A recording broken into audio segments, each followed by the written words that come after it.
నిన్న నేను ముంబైకి వెళ్ళి డిప్యూటీ సీఎం పవన్ కళ్యాణ్ గారిని కలిసి వచ్చాను. ఆయన భుజానికి ఆపరేషన్ అయింది. ఎందుకంటే ఆయనకు ఫ్యాన్స్ ఎక్కువగా ఉంటారు. ఎక్కడికి బయట వచ్చినా తోపుళ్ళు కూడా అట్నే ఉంటాయి. ముందుకు లాగడం మా రాజకీయ నాయకులకు అందరికీ ఉంటాయి, ఆయనకి ఇంకొంచెం ఎక్కువగా ఉంటాయి. దాంతో భుజం కూడా కొంత దెబ్బతినడం, ఆపరేషన్ చేసుకున్నారు, ఫాస్ట్గా కోలుకుంటున్నారు. నేను ఇప్పుడే పనికి వస్తానంటే కాదు జాగ్రత్తగా చూసుకో, రాజకీయం ముఖ్యం, అదే సమయంలో ఆరోగ్యం కూడా ముఖ్యం. ఆరోగ్యం బాగుంటే ఇంకా బాగా పనిచేసే అవకాశం వస్తుందని చెప్పాను.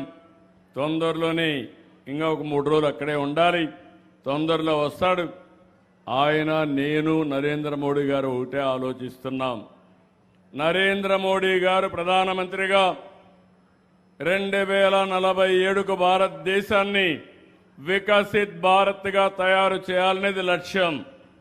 నేను పవన్ కళ్యాణ్ గారు 2047కి స్వర్ణ ఆంధ్రప్రదేశ్గా తయారు చేయాలనేది మా లక్ష్యం.